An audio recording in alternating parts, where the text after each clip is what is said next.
responsabilités, puisqu'elles ont été largement associées à cette opération. On va y revenir. Je salue Marie-Thérèse Mercier, bien entendu, conseillère régionale, représentant la présidente Carole Delga. M. Claude Barral, qui est là aussi, vice-président du conseil départemental de l'Hérault, représentant le président Cléber Mesquida. Madame In Emad, vice-présidente de Montpellier Méditerranée Métropole, représentant le président Michael Delafosse, qui est là avec nous. Madame Michel Lernoux, maire de Saint-Gé-du-Fesque, qui est d'ailleurs la seule commune à avoir participé directement à l'opération, également vice-présidente du Grand Pic Saint-Loup, le représente également Alain Barbe, président du Grand Pic Saint-Loup également, Stéphane Rossignol, président de l'agglomération du Pays de l'Or. Je ne donne pas toutes vos fonctions, hein. Je vous donne vos fonctions au titre de l'intercommunalité, sinon on n'en sort pas. Oui, merci M. Barral. Monsieur Pierre Soujol, président du Pays de Lunel. Monsieur Claude Revel, président du Clermontais. Monsieur Jean-François Soto, bien sûr, président de la Vallée de l'Hérault, qui est juste devant nous aussi. Monsieur Alain Barbe, on en a parlé. Monsieur Pierre Mathieu, président du Grand Orbe. Monsieur Jean-Noël Badena, président de Sud-Hérault. Alain Caral, président de la Dominicienne. Hélène Durand, représentant le président du Lot-des-Voix, Larzac, Jean-Luc Ricky. Fabrice Solan, vice-président de l'agglomération de Béziers, représentant Robert Ménard, sans oublier donc les élus de la Chambre de commerce qui sont présents aujourd'hui, ils sont nombreux, David Dautelet, Grégory Blanvillain, oui je l'ai, Stéphane Cerdan, Jean-Marie Sevestre et deux vice-présidents, donc Jean-Marie Sevestre et Samuel Hervé, que vous connaissez bien, également président du MEDEF ici, et puis une délicieuse jeune femme qui était finaliste, donc qui était Miss, qui est là, voilà, qui est Miss Languedoc-Roussillon 2018, finaliste 2019 Miss France, qui s'appelle Lola Bringue. Voilà. Je vous rappelle l'opération donc qui était basée sur un remboursement d'achat, une opération inédite, non seulement à l'échelle départementale, mais ce coup-ci également à l'échelle régionale. Je vous rappelle que André Deljari, le président de la CCI Hérault, mais également premier vice-président de la CCI Occitanie, avec la participation au niveau de la région également des départements de l'Ariège, de la Lozère et des Hautes-Pyrénées, avec bien entendu l'Hérault. C'est la première fois qu'il y a un tel engouement sur une opération comme celle-ci.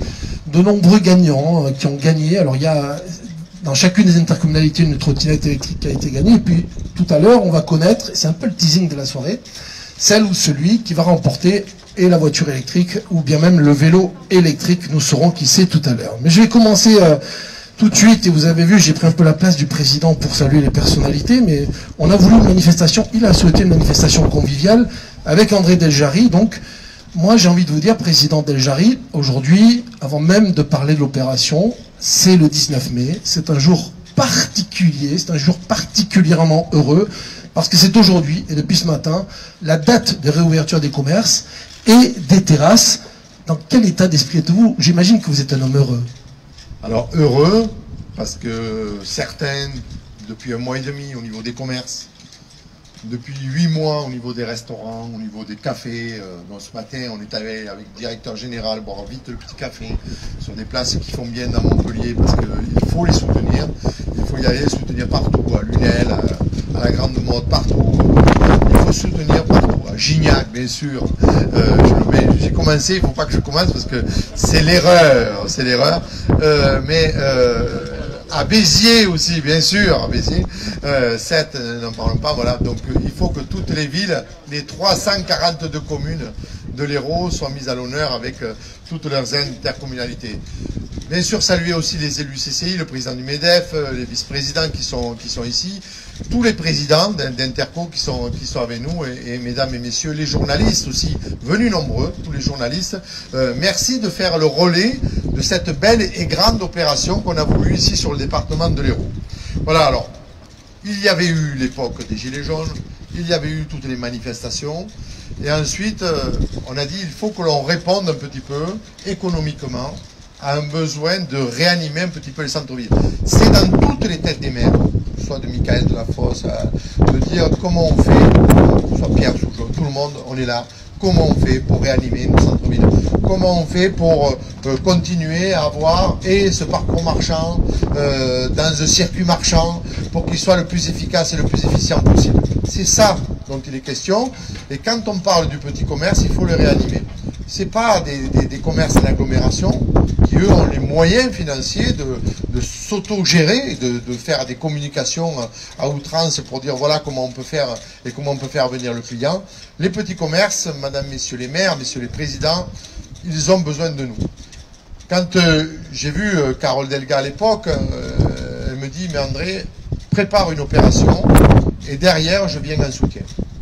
Et elle me dit, on va mettre une chose en place, très simple. Pour 1 euro que tu trouveras dans les EPCI, moi je donnerai 1 euro. Vous voyez la motivation que ça a pu me mettre personnellement en place. Et donc, j'ai pris mon bâton de maréchal et j'ai fait les 16 intercommunalités. Tu as eu raison de souligner aussi, avec Saint-Gély-du-Fès qui a tenu à elle directement, Michel Lernoux, à financer un petit peu le commerce. Donc, c'était une possibilité. Michel Lernoux a voulu le faire et c'est une bonne chose. Donc, aujourd'hui, évidemment, saluer toutes ces réouvertures. Un grand bonheur, un grand soutien à tous ces commerçants. On leur dit, ça y est, on réouvre. Alors, évidemment, là, les cafés, les restaurants, c'est que les terrasses. Le reste arrive le 9 juin. On a encore des malheureux avec des salles de sport le 9 juin.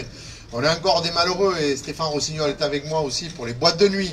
Parce que, outre le fait qu'on demande de l'ouverture des boîtes de nuit, c'est pas tellement ça, c'est que le problème, c'est tous ces jeunes l'été, qui sont partout. Ici, on est dans une région estivale, où on va avoir beaucoup de monde cet été. Si ces jeunes, on ne les canalise pas à des endroits qui sont prévus pour ça, mais je pense qu'on n'a pas pris le sens de nos responsabilités. Et le sens de notre responsabilité, c'est de dire, eh bien, il faut que les endroits où c'est prévu, pour aller boire un coup, pour se retrouver, eh bien, il faut qu'ils puissent exister, il faut qu'ils puissent se retrouver. Président, quel a été le rôle de la CCI pendant toute cette période et cette crise qui dure maintenant depuis une quinzaine de mois, voire un peu plus? Là, notre rôle, pour une fois, quand on parle de commerce essentiel et non essentiel, pour une fois, on a été essentiel. Donc, comme par hasard, on nous a retrouvés, n'abîmons pas la voiture. Voilà. L'État, tout le monde a dit, mais par quel biais on va toucher les entreprises, comment on va le faire? Et c'est les chambres de commerce qui ont été nommées par Bruno Le Maire comme tête de file pour trouver des solutions sur les départements. Alors bien sûr, avec mes autres confrères des chambres de commerce, que ce soit Jérôme Despé ou Christian Poujol, chambre des métiers et les chambres d'agriculture, on a tous joué le jeu. Et le préfet de l'Hérault, Jacques Witowski, a tenu à mener une véritable task force autour de lui, avec les présidents de syndicats, avec le MEDEF, avec la CPME, avec la totalité, avec certains syndicats de branche qui étaient très impactés, avec l'UMI, la Fédération du bâtiment. Donc voilà, on s'est tous retrouvés et on avait une réunion à la semaine pour dire comment on fait sur le territoire. Et ensuite, on relayait par les EPCI pour essayer de dire voilà ce qu'on peut faire sur tel ou tel endroit, voilà ce qu'on peut faire au niveau des entreprises.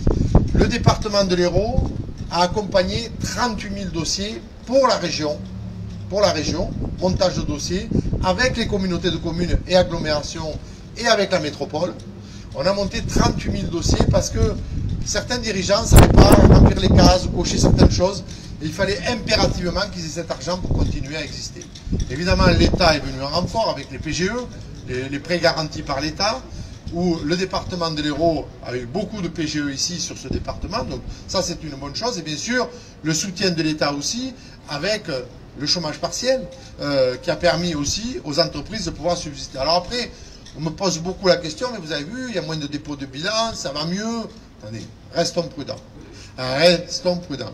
On va attendre un petit peu l'analyse d'ici fin 2021. Déjà, nous, on va s'occuper des commerces qui ont réouvert, pour regarder qui a réouvert, comment c'est réouvert un peu partout, et on va le refaire ville par ville, pour regarder un petit peu la situation, quel casse on a eu pendant cette période-là. On va attendre bien sûr aussi le 9 juin, avec les salles de sport, les restaurants qui vont ouvrir de pleine latitude. On a les cinémas qui sont ouverts ce matin. Donc voilà. Et ensuite, bien sûr, au 30 juin, période estivale, où là, on a une certaine liberté. Je mettrai un petit bémol, liberté, mais attention, surveillons-nous pour ne pas partir sur un 4e confinement à partir du mois de septembre-octobre. Ce serait le plus triste des choses qui pourraient nous arriver au mois de septembre. Donc voilà, donc maintenir la visibilité, aussi essayer d'avoir, nous, notre responsabilité. N'hésitons pas, les présidents de PCI, à avoir notre responsabilité auprès de tous nos ressortissants pour essayer d'éviter un 4e confinement. Donc nous, accompagnement aussi psychologique, avec notre cellule de soutien psychologique. Il y a des dirigeants qui sont mal, il faut les aider. Donc on a notre cellule de crise qu'on a réactivée et elle fonctionne. Alors on n'est pas à 50 millions de dossiers, mais on reçoit une dizaine de dossiers par semaine. Il faut accompagner ces dirigeants pour essayer de leur donner un peu de baume au cœur pour pouvoir faire de belles choses. Et j'étais ce matin avec Pôle emploi. Il faut savoir qu'il y a aussi, parce qu'on parle beaucoup d'entreprises, mais derrière une entreprise se cache l'emploi. C'est l'emploi. Et ce matin j'étais avec Pôle emploi pour des chômeurs qui veulent créer leur entreprise. Donc, vous voyez pourquoi on peut faire de très belles choses dans ce département. On est plein d'idées et plein de ressources. Je n'ai pas salué Jean-Christophe Russier qui est à l'initiative. C'est une start-up montpelliéraine qui est à l'origine de ce jeu. Donc c'était très facile puisqu'il suffisait de télécharger l'application sur le smartphone plus votre compte bancaire. Ensuite, de l'argent a été crédité jusqu'à 15 euros. À 15 euros, la cagnotte créditée automatiquement 5 euros supplémentaires et vous aviez 20 euros de bons d'achat chez vos commerçants. Voilà. Ça, c'était pour la question qui arrive. Alors justement, puisqu'on parle de Cityfolies après les grands enjeux économiques cette année que vous avez rappelés, ils sont effectivement très importants. Revenons sur cette belle opération. Très très belle opération qui a très très bien marché. Comment vous est venue d'ailleurs cette idée de créer Cityfolies? Et on verra Jean-Christophe Russier après qui nous demande de parler. Il fallait une opération qui donne du sens aux petits commerçants, mais qui soit, et ça a été une demande de la présidente de région et de la totalité des patrons de PCI, des présidents de PCI, qui m'ont dit, André, il faut quelque chose de simple, il faut que ça coûte 0 € aux commerçants, et il faut qu'il y ait une visibilité parfaite et qu'on ait un remboursement sur les achats qui permette très rapidement aux consommateurs de se rendre compte de l'efficacité du dispositif. C'est ce qu'on a fait, et le département qui n'a pas de compétences aujourd'hui économiques par rapport au commerce, il est encore sur le tourisme et sur la viticulture, mais pas au niveau du commerce. Kléber Mesquida m'a appelé, il m'a dit, André, je veux soutenir la totalité du tissu économique, qu'est-ce qu'on peut faire? J'ai dit, Kléber, c'est facile, hein. Tu as à peu près 200, 300 panneaux sur le département de l'Hérault, mets-nous-les gracieusement à disposition, nous on fournit l'affiche, ça permettra de faire reconnaître l'opération.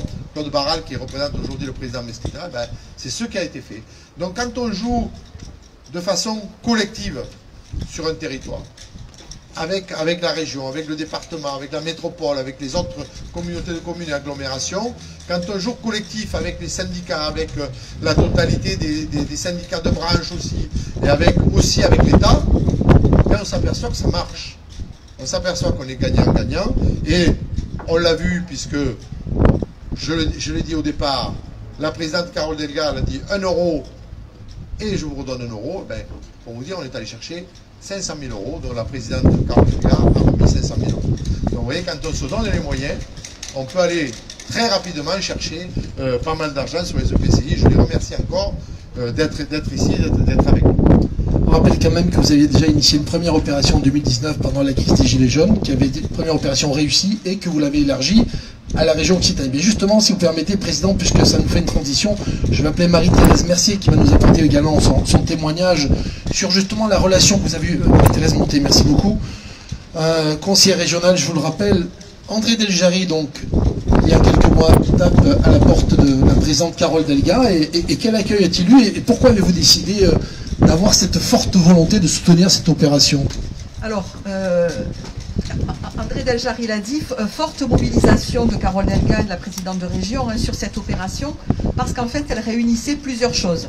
D'abord, effectivement, crise sanitaire, donc nécessité de soutenir les commerces de proximité. Donc la région, Carole Delga, avait mis en place un certain nombre de plateformes, donc tous Occitanien et dans ma zone, pour contrer, entre guillemets, on va dire, les achats sur Internet, on va dire ça comme ça. Donc la nécessité de soutenir le commerce de proximité, l'importance de faire revenir tous les citoyens sur des achats physiques. Donc ça, c'était très très important, puisque le risque, au-delà du fait qu'on a bien sûr aidé les entreprises pour se transformer, on a accompagné leur transformation digitale, on a accompagné cette transformation digitale ensemble sur le commerce, mais il était très important que les citoyens reviennent acheter dans les commerces. Donc cette opération, elle était très très importante parce qu'elle permettait effectivement aux citoyens, aux consommateurs de revenir dans les commerces de proximité sans crainte, avec un intérêt majeur, c'était aussi que ça redonnait du pouvoir d'achat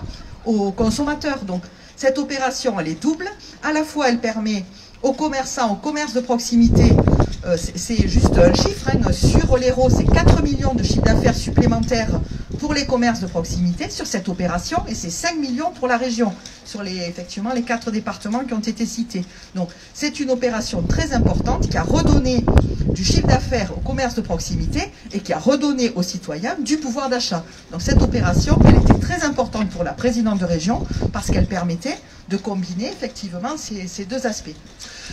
Quand le président d'Algérie va voir Carole Delga et que tout de suite on lui dit c'est 1 pour 1, on imagine derrière qu'il y a quand même un gros travail de partenariat entre la Chambre de commerce de l'Hérault, la région, que les relations sont étroites, que c'est une véritable collaboration tout au long de l'année, c'est bien ça? Alors, sur tout le mandat, il y a une collaboration très très forte avec la Chambre de commerce, ça a été dit tout à l'heure, sur l'ensemble des aides, sur le soutien pendant la crise sanitaire, hein, ce soutien d'urgence pour les commerçants, pour les TPE, pour les PME. C'est un travail mais de proximité, et toutes les opérations, elles sont présentées aux uns et aux autres. On peut citer aussi bien sûr tout le travail qui a été fait pour arriver à faire sortir le projet de la nouvelle Montpellier Business School, hein, c'est 20 millions quand même pour lequel la région s'est engagée à déjà voter le financement de MBS. Donc c'est vraiment un travail de proximité sur tous les sujets, et notamment sur tous les sujets économiques, c'est très important. Et les chambres de commerce, comme l'ensemble des consulaires d'ailleurs, sont pour nous des partenaires, et nos partenaires privilégiés, parce que nous permettent d'atteindre l'ensemble des entreprises, l'ensemble des commerçants et des artisans dès que nous faisons une opération, dès qu'on a besoin de les aider. Juste, je voudrais là dire un mot, puisque ça a été précisé par André sur effectivement la cellule de soutien et ensuite l'aide pour aider les commerçants et les TPE, PME pour monter leur dossier pendant la période d'urgence. Rappeler que quand même, c'est 60 000 entreprises qui ont été aidées pendant la crise sanitaire, hein, par les mesures d'urgence, par le plan d'urgence qu'a mis en place Carole Delga, et c'est 250 000 emplois sur la région qui ont été sauvés. Donc ça, c'est vraiment pour moi des chiffres essentiels, parce que c'est vraiment des actions concrètes qui ont été faites dans ce plan d'urgence pour aider nos entreprises. Et ça a été dit, il y a peut-être moins de dépôts de bilan, et c'est une très bonne chose. Alors on espère qu'effectivement les entreprises vont pouvoir redémarrer suffisamment rapidement pour qu'il n'y ait pas trop de dépôts de bilan ensuite. Mais vraiment, cette aide d'urgence, bien sûr celle de l'État, mais beaucoup la région, ça a permis de sauver et de préserver beaucoup d'emplois, et je crois que c'est important de le dire. Et c'est important, comme vous dites. On va redonner le micro à André, au président. Oui, juste, puisque dans les aides régionales aussi, il y a le côté biterrois, et je sais que Béziers est représenté par son président Robert Ménard, et l'aide qui a été amenée par la région au niveau du biterrois, on a une réflexion sur le parc Expo, donc où il va y avoir d'amener plus de 4 millions d'euros par la région, donc sur un total de travaux de plus de 6 millions d'euros, donc on va avoir à la rentrée un parc d'exposition tout neuf, et aussi le CFA de Béziers, où là aussi c'est 5 millions d'euros, où la région participe à 3 millions d'euros. Donc c'est dire comment, quand les choses fonctionnent, qu'on a de vrais projets, qu'on a de vrais dossiers, et que ça tient la route. Comment les institutions, que ce soit aussi les collectivités avec les communautés de communes et les agglos, ou avec la métropole de Montpellier, on apporte un dossier, s'il est bien ficelé, ça fonctionne, et sur le territoire de l'Hérault, ça fonctionne encore mieux qu'ailleurs, ça je peux le dire. Merci.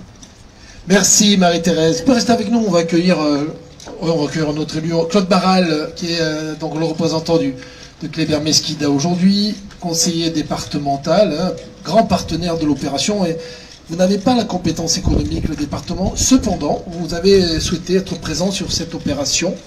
Alors, qu'avez-vous apporté avec le département notamment? On a mis à disposition tous les sites internet. Mettez-le bien prêt. Tous les sites internet, tous les moyens de communication du département. Je dois dire que nous avons même outrepassé la loi, puisque nous avons cofinancé le fonds local, présidé avec Mme Brutus, le fonds local mis en place par la région, qui a été cofinancé par le département, la région et les EPCI. Et là, nous avons fait un travail tout à fait intéressant, où effectivement, alors pour la deuxième tranche du fonds local, nous avons eu les caprices de Bercy qui nous ont rappelé que les départements ne devaient pas intervenir dans le domaine économique. Mais bon, on avait passé le cap de la première phase, et donc ça a été positif. Bon, Bercy, je croyaient qu'ils avaient autre chose à faire que de la situation exceptionnelle. Il me semble qu'on peut permettre des choses tout à fait exceptionnelles. Quand on passe 3% de déficit du PIB à 25%, on peut laisser un département mettre 1,5 million pour sauver les entreprises en difficulté. Enfin bon, ça c'est les mystères de l'énarchie financière parisienne. Moi, en tant que président d'Héro-Tourisme, je voudrais dire quand même que ce département, qui est le 4e département touristique de France en nombre de nuitées, compte tenu de l'absence, quasi-absence de la clientèle étrangère, en 2020, c'est moins 40% de chiffre d'affaires. Quand on sait que le chiffre d'affaires est lié au nombre d'emplois et que le nombre d'emplois lié au chiffre d'affaires, 40%, il y a 40 000 emplois directs ou indirects qui sont dans le tourisme, dans l'Hérault, qui sont dans le secteur économique du tourisme. Donc, ce secteur, nous avons... Alors, à la fois, moi, en tant que président d'Héro-Tourisme et président des Gîtes de France de l'Hérault, on a redéployé toute une communication de proximité parce qu'effectivement, on s'est rendu compte que le seul tourisme qui survivait, c'était le tourisme de proximité. Les gens de Toulouse, de Marseille, de Lyon, parce que les étrangers ne venaient pas et qu'il fallait faire... donc on a redéployé toute une stratégie de communication et qui a donné d'excellents résultats. Et bon, cela étant, aujourd'hui, on espère que les gens seront raisonnables. On entrevoit une sortie, vive la liberté, mais attention, on n'est pas encore sorti de l'auberge. Donc, prudence. C'est un souci très important que nous devons avoir tous par rapport au fait qu'on va accueillir effectivement tu en parlais, des jeunes, la problématique des boîtes de nuit, etc. Tout ça, c'est compliqué. On n'est pas sorti de l'auberge, même si on entrevoit le ciel bleu à l'horizon. Merci, M. Barral. Peut-être déjà de vous dire quelque chose, sinon on va enchaîner tout de suite. Mais merci pour votre témoignage. Moi, j'aimerais enchaîner maintenant avec le président Del Jarry. On revient sur l'opération City Folly, sur les résultats. Les résultats de cette opération, les résultats dans l'Hérault et en Occitanie. Tout à l'heure, vous le disiez, 20% remboursé, un plafond à 50 €, un seul commerçant, le même commerçant dans la journée, mais plusieurs possibles, hein, et on a vu des paniers moyens importants. Donc vous allez me donner ces chiffres parce que ça, c'est tout à fait spectaculaire, et on a bien vu que à la fois le commerçant y a gagné, mais aussi les consommateurs. Alors tout d'abord, Jean-François a rappelé que City Follies, si on a pu le mettre aussi en place, c'est qu'on avait déjà eu une réussite, je l'ai signalé tout à l'heure, hein, parce qu'on l'avait déjà mis en place sur Béziers, Sète et Montpellier. Et vu l'efficacité de cette opération à cette époque-là liée à la problématique des gilets jaunes, on a dit c'est une opération qu'il faut reconduire et ça avait déjà séduit la totalité des élus du département de l'Hérault. Là, de toute manière, la cagnotte, ça a été quoi? La cagnotte, c'est 745 000 € sur le département. 745 000 € sur le département. 8 000 commerces référencés gratuitement ont été impactés par cette opération. On a noté 140 000 actes d'achat sur le département de l'Hérault, ce qui représente, comme l'a dit Marie-Thérèse tout à l'heure, 4,2 millions de chiffre d'affaires chez les commerçants. Si on prend cette cagnotte sur la totalité des départements qui ont participé aussi, on monte à 5,3 millions avec la Lozère, les Hautes-Pyrénées et l'Ariège. Voilà, et je rappelle que c'était sous l'organisation de la CCI de l'Hérault, ce qui nous permettait d'avoir cette belle organisation qu'on a eue avec la start-up locale.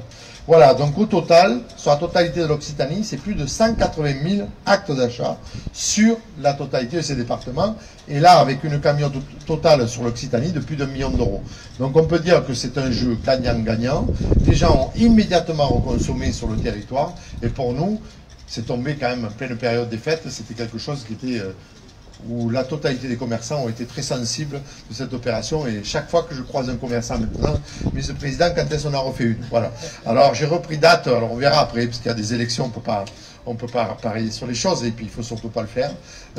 Mais je dis au prochain président ou présidente de la région, il faudra remonter une opération pour cette fin d'année, entre octobre et décembre, parce qu'elle est nécessaire pour relancer complètement la totalité du commerce en cette fin d'année, parce que septembre sera une rentrée dure, il va falloir qu'on soit aussi présent. Merci beaucoup, président Del Jarry. Je vais remercier Marie-Thérèse Mercier, Claude Barral, parce qu'on va enchaîner tout de suite avec la connaissance et la reconnaissance de cette entreprise, et on va la mettre en lumière, cette start-up locale, la société Kitties.